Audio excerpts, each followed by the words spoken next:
This time, Will, I'm going to get you now. This time...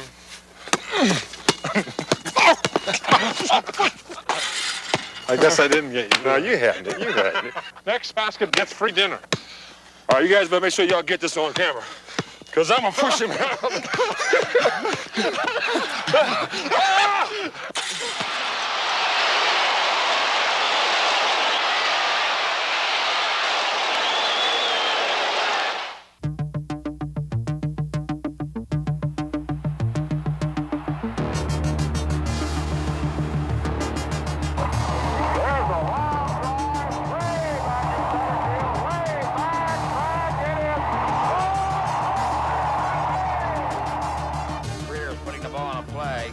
Gets it out deep, and Havlicek steals it.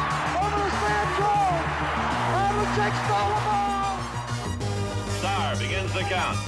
Takes the snap. He's got the quarterback thinking he's in for the touchdown. And the Green Bay Packers are going to be world champions.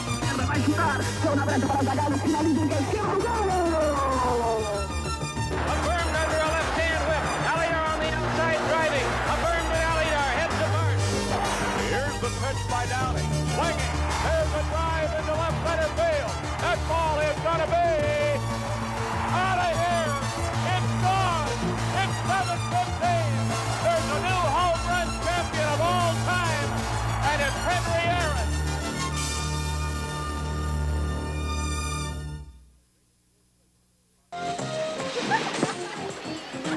How long since you've been to a playground? Oh, it's been a long time. They used to play in Philly on the playground, basketball, but here they play something different. A game of volleyball is played much more aptly here in California. Which you're very involved with, right? Love it. You grew up in Philadelphia, right? That's right. That's right. And you played a lot of sports, and you were good in a lot of sports, too, weren't you?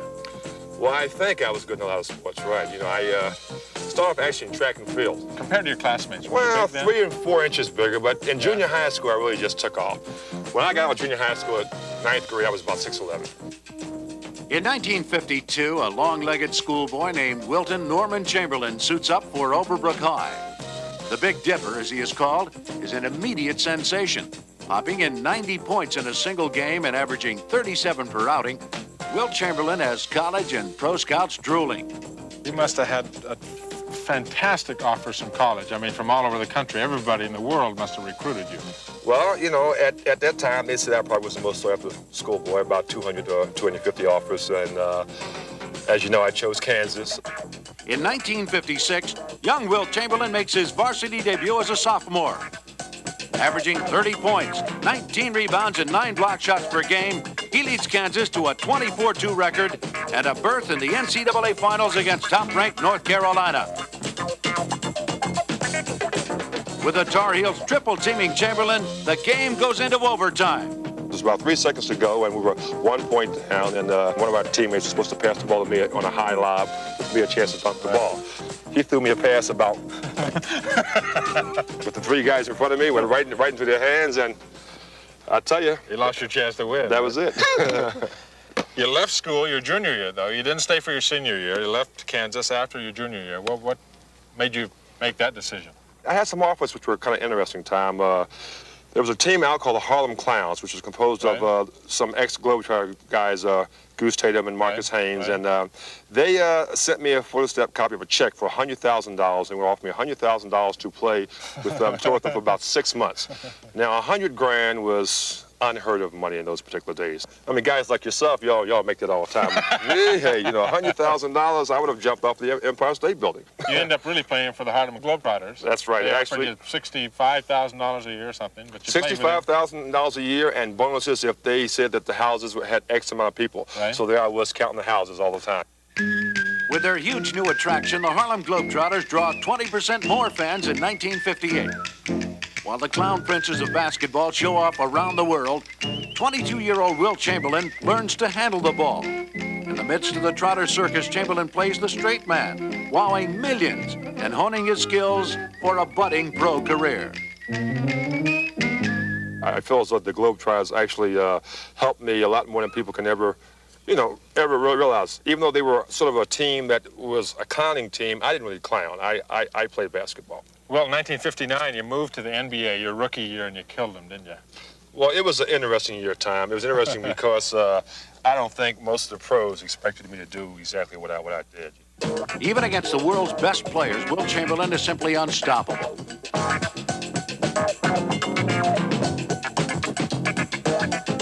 The 7'1" dunk artist lifts his Philadelphia Warriors from last place to second. As a 23-year-old rookie, Chamberlain is named the league's most valuable player. In his third season, 25-year-old Wilt Chamberlain maintains an astonishing 50-point-per-game average. Then on March 2nd, 1962, against the New York Knicks, Chamberlain chases an unthinkable achievement. After 3 periods, the Dipper has 69 points, and the crowd is buzzing with excitement. Wilt Chamberlain has a shot at a 100-point game tonight. He's already broken his own record of 78 points in a game. He's scoring at will now. Dunk shot, good. Wilt has 98. Wilt needs one more hoop. He gets a pass, grabs it, and dunks it through. 100 points for Wilt Chamberlain. The most amazing one-man show in basketball history. I know it seems like a miracle number to a lot of the people, but I could have scored 100 a number of other times. But if I had a better day and had a better cause, I believe it would have been more important to me. But, you know, Tom, you take averaging 50 points a game. To me, that was phenomenal. Right. To go out on the court and say, hey, in order for me to hit my average, I have to score 50 tonight. And if I score anything under 50, then I'm really not doing what I'm supposed to be doing.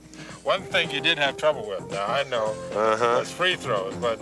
Well, that's where I made my money, Tom. We're going to play a little horse here now. All right. We're going to see if I can take some of that money from you. All right, okay. All right.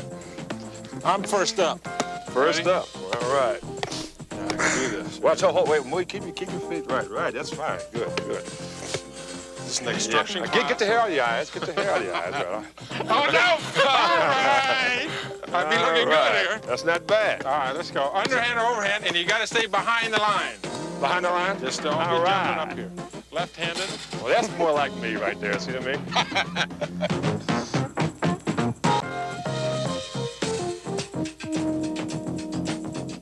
There were so many times that you got right to the end of the NBA playoffs and lost to the Boston Celtics. Well, it had to be very frustrating for you.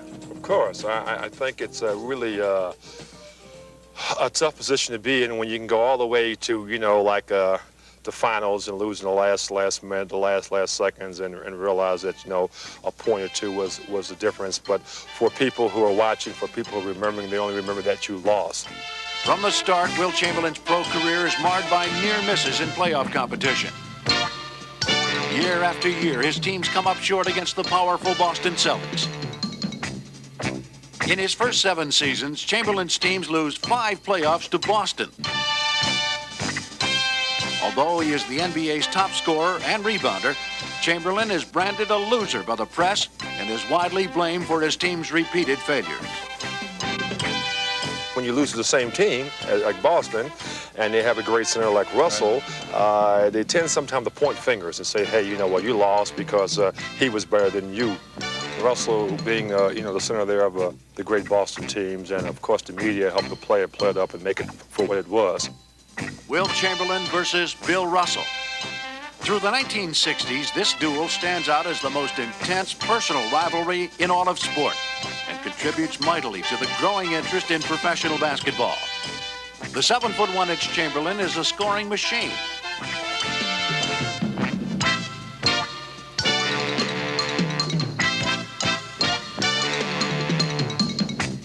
The 6'10" Russell, a defensive genius.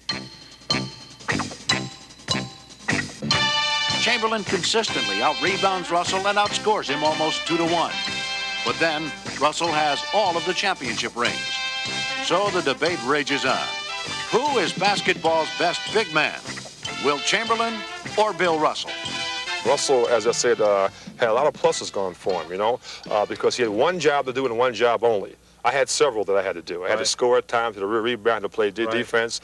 And, you know, I did the best I could. I think that most of my teams did the best they could. I think the Boston teams were just better. The coaching was just better. So, therefore, they won the big ones. The team was better, but it does not necessarily mean that one individual was better than the other. Oh, no, I don't think as far as individual talent goes that Russell even comes close. Well, going to the 1966-67 season, you'd lost to the Celtics 5 times. But now, 1966-67, that season, you put together a tremendous team. Well, actually, you know, it takes a time for a team to mesh, you know, and I believe we had just meshed. And with the addition of Alex Hannum as a coach, I think we had arrived. But we had just some tremendous talent. In 1966-67, it appears the Philadelphia 76ers have finally found the winning combination. Ladies and gentlemen, the Philadelphia 76ers with head coach Alex Hannum. The starting lineup at guards, number 15, Hal Greer. Number 24, Wally Jones. The forwards, number 25, Chet the Jet Walker. And number 54, Luke Jackson. And at center, number 13, Wilt Chamberlain. At age 30, Wilt Chamberlain is determined to rid himself of that uncomfortable loser's tag. A stronger and more mature Chamberlain tries out the role of passer in his 8th NBA season and finds it much to his liking.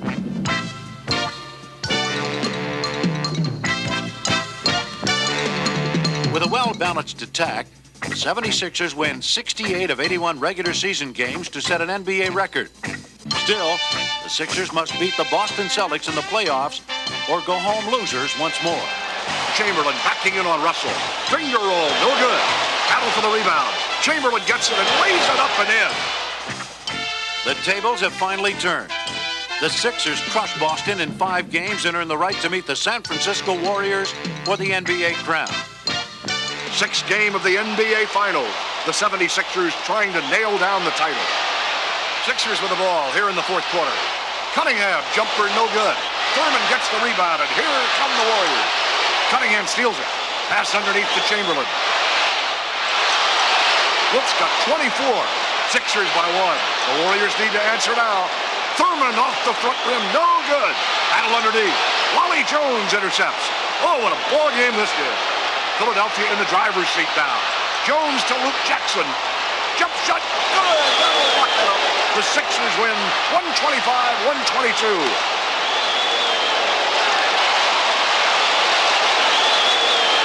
They're mobbing Chamberlain. And oh, is he ever happy. Wilt has finally won the big one.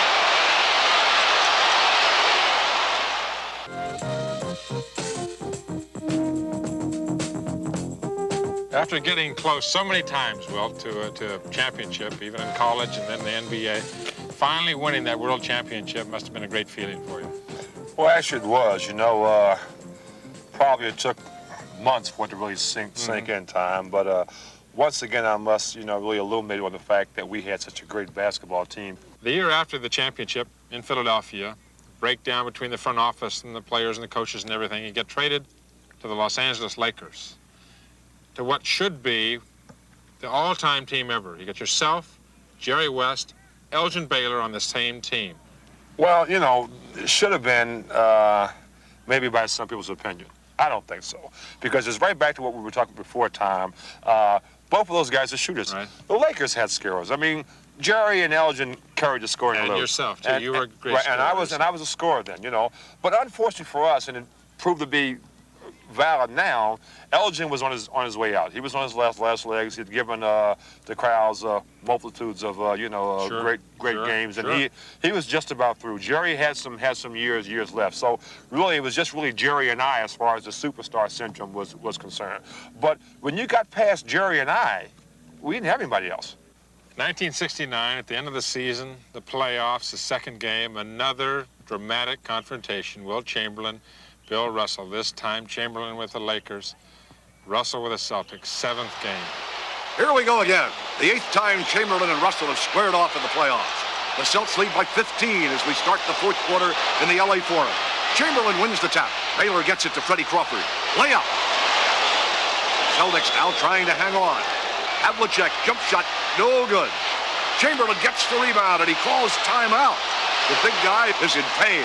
And Laker coach Butch von Bredekamp is going to have to take Chamberlain out of the game. I came out in the 4th quarter with a knee problem, have it iced up, and then when it was iced up, I felt like I could go back in. I asked to go back in the game, and Butch just thought maybe the center who was playing was doing a sufficient job. I think, though, Butch really wanted to see the Lakers win without me. The Celtics lead by 3 with just under a minute to play. They can ice it with a basket here.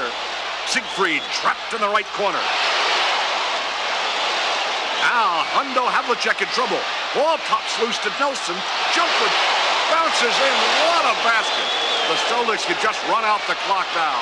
Boston will win its 11th title in 13 years. And we're wondering what happened to Wilt Chamberlain. In that 7th game, Wilt, of the playoffs against the Celtics, Bill Russell, after the game, which turned out to be his last game, his final game in the NBA, said that the only way you could come out of that game was with a broken leg. And some of his comments did put a strain on the friendship that the two of you had, didn't it?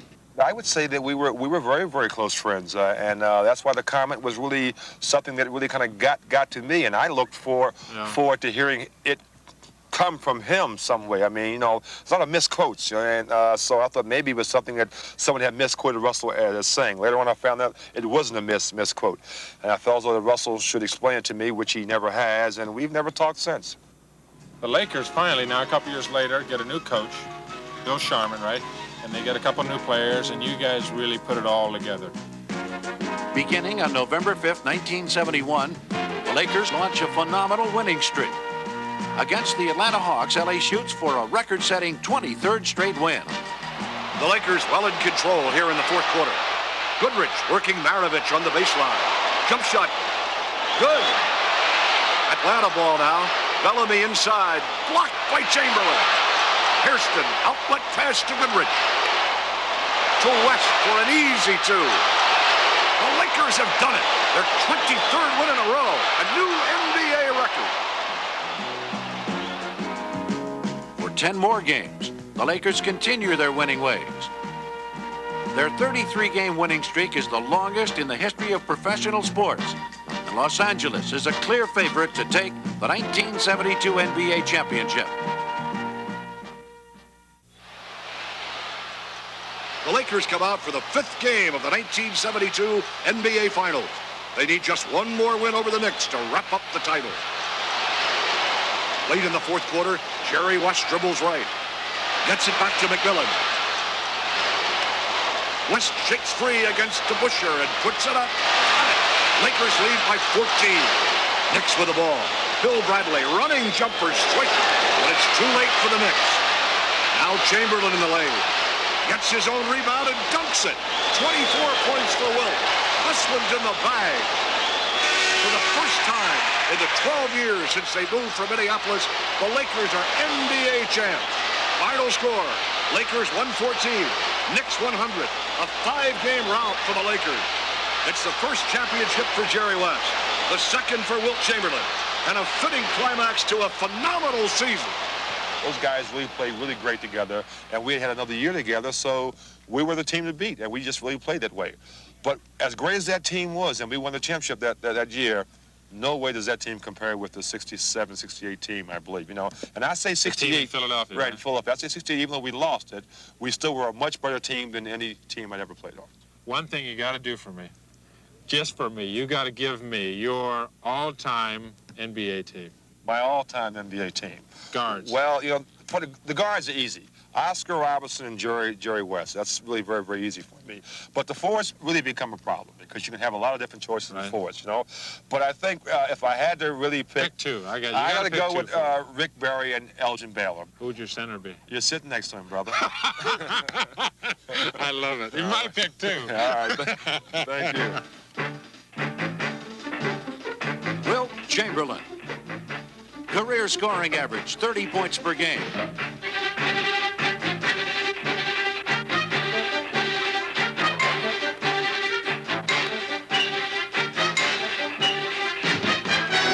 NBA scoring champion 7 times.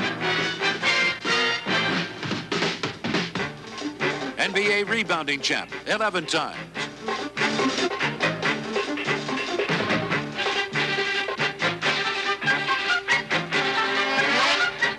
Wilt Chamberlain never fouled out of a single game.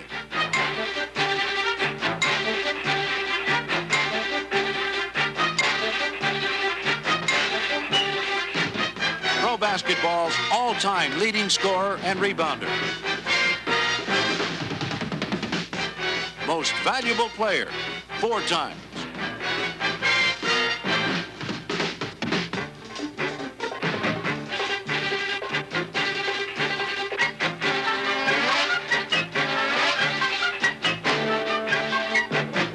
Chamberlain, the most dominant figure in basketball history.